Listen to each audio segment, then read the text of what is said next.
welcome to Read Becca. Today I'm going to do a brand new tag. Rick McDonnell just started this tag a couple days ago, I think. This is the In or Out book tag, and it sounded pretty interesting. I really enjoy his content. I've been enjoying following his other viral sensation, the BookTube spin. So I thought I would just jump in and do this one.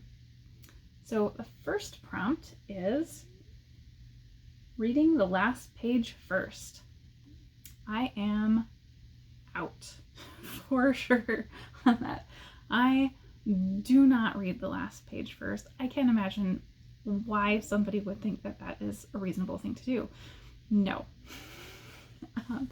Number 2 is enemies to lovers. So I've mentioned this in a lot of the romance reading that I do. I love enemies to lovers, so I'm in on that one. The trope is one that I really enjoy because it involves a slower progression where the characters have to get to know each other. Number 3, dream sequences. I'm generally out on this one.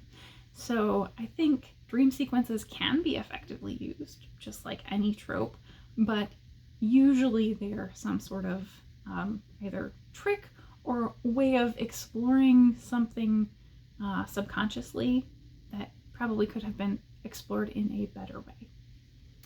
Number 4, love triangles. I am out on that one. I think I'm for triads, definitely. Triangles, not so much. They usually are just there to create angst and drama that's unnecessary.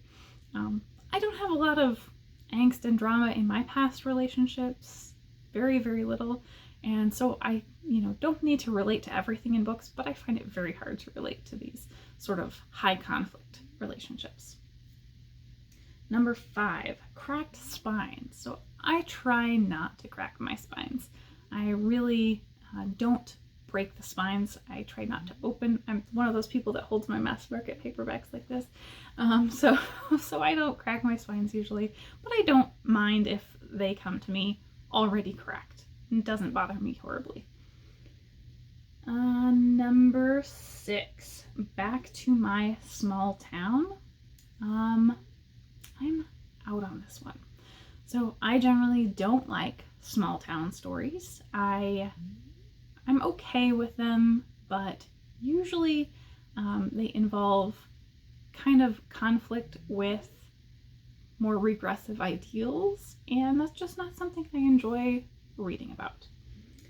Number 7, monsters are regular people. Yes, I am in on this one. I really like the monsters are regular people. I like the aliens are not that different from us trope, but I love exploring that theme of we all have humanity, even if we're not all people. Number 8, no paragraph breaks. I'm way out on this one. Give me lots of paragraph breaks. Give me lots of chapter breaks. Give me short chapters. Yes. Number 9, multi-generational sagas. I'm usually out on this one. I tend to not like family stories, multi-generational sagas at all. Very rare exceptions to that. I really liked the Over story, and that is a great, great multi-generational saga. Number 10, rereading. I rarely reread. I've been trying to do it a little bit more because you come into a reread with kind of new expectations since you have previously read it, and you're able to pick up on some stuff that you missed perhaps, but then you also have added context of other books you've read since the last time you read it that may give you a new experience, and that has been what I've been enjoying my rereads this year. Number 11, artificial intelligence. I'm way in on that. Yes, I love AI. I think AI is probably one of the most prominent themes in my reading this year. I'm always a big sci-fi reader, but especially this year it seems I have been leaning on the sci-fi. So yeah, I love artificial intelligence. Number 12, drop caps. I could go either way. I don't really have strong feelings on drop caps. Number 13, happy endings. Again, this is I can go either way. I don't require a happy ending, but if it's romance, I do really like a happily ever after. I think that a good sad ending can be just as effective. Number 14, plot points that only converge at the end. Again, this is another either way.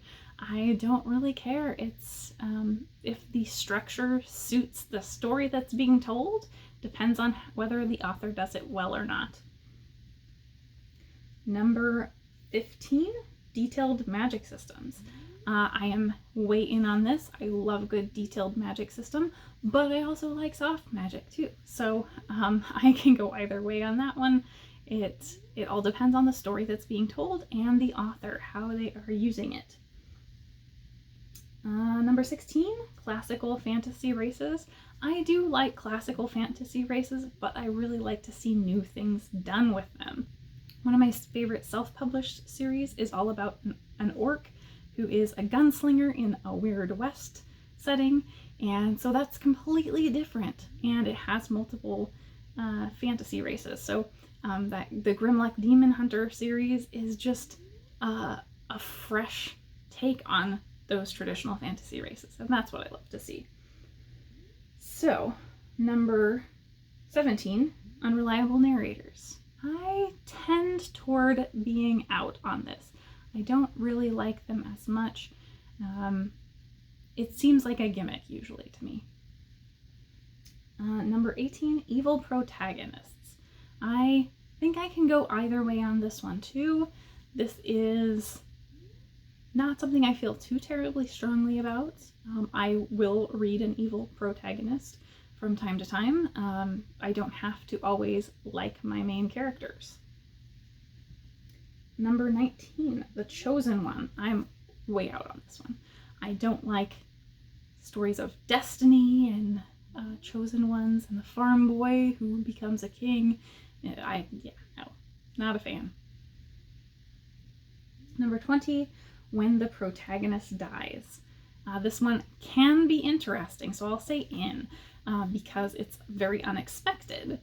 It's something that requires some skill to do well without angering all of your readers. So I think that can be used to great effect. Number 21. Well, I already spoiled this one. Really long chapters. No, I am so out. Any chapter that is, over about 20 pages, you frustrated me probably. So like I said in an earlier question, I love chapter breaks. I love short chapters. That is my preference for reading. Number 22, French flaps. I love a good French flap. I don't know what they're for. Are they for actually using as a bookmark? Is that it? That's what I use them for, but they are lovely. So I'm in on that one. And then Deckled Edges, number 23. I do like Deckled Edges. I know some people have very strong feelings about them. I think they're really pretty, so I'm in on Deckled Edges. 24, signed copies by the author. I'm probably out on that one. I very rarely care about signed copies.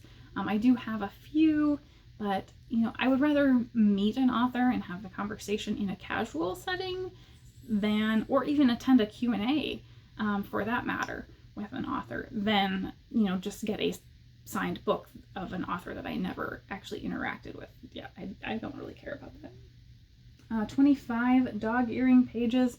I do that sometimes. I'm not a regular dog earer, and I try to keep them small, but I'm known to dog ear a page. Number 26, chapter titles instead of numbers. I don't have a strong feeling on this one, so we're ending on a low note. I can go either way.